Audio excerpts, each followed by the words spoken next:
So public administration optional में UPSC में एक कौन से तो भी साल में क्वेश्चन आया था। उसमें उस क्वेश्चन में ऐसा था कि strong PMO is an antithesis in the democracy और पार्लियामेंट्री फॉर्म ऑफ गवर्नमेंट, यानी कि एक बहुत ही शक्तिशाली प्रधानमंत्री कार्यालय जो है वो एक लोकतांत्रिक सिस्टम ऑफ एडमिनिस्ट्रेशन में एक थोड़ा सा कंट्रोवर्शियल टॉपिक है। इसका सीधा सीधा मतलब ये है। तो इस क्वेश्चन में हमको क्या लिखना है कि प्राइम मिनिस्टर का जो ऑफिस है वो रिसेंटली अभी बहुत ज़्यादा स्ट्रांग हो चुका है, यानी कि जो पहले मिनिस्ट्रीज़ के जो डिसीजंस होते थे वो रिस्पेक्टिव मिनिस्टर्स लेते थे। अभी हर एक डिसीजन जो है वो प्राइम मिनिस्टर के ऑफिस से लिए जाते हैं, यानी कि ये टोटली सेंट्रलाइजेशन ऑफ पावर है। सो यूपीएससी के क्वेश्चन पेपर में आंसर पेपर में हमको यही लिखना है कि स्ट्रॉन्ग पीएमओ जो है वो एक तरीके से क्या कह सकते हैं हम, एक पैराडॉक्स है।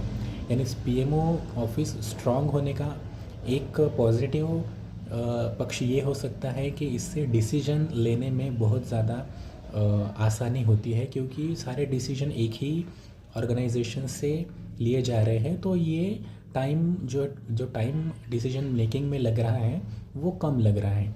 लेकिन एट द सेम टाइम ये डेमोक्रेसी के ऊपर एक कह सकते हैं डेमोक्रेसी के ऊपर एक ताला लगा देता है, क्योंकि डेमोक्रेसी में हर किसी को अपनी बात रखने का और अपने निर्णय खुद लेने का एक चांस होता है।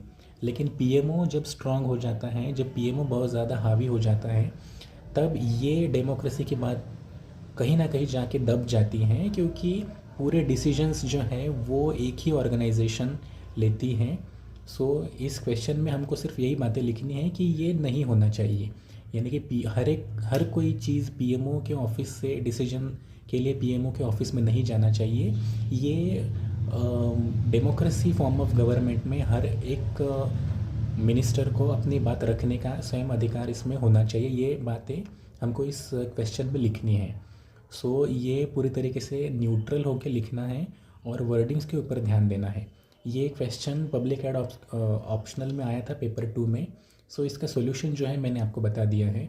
और पब्लिक एडमिनिस्ट्रेशन ऑप्शनल से रिलेटेड और यूपीएससी की प्रिपरेशन से रिलेटेड कई वीडियोस इस चैनल के ऊपर आएंगे।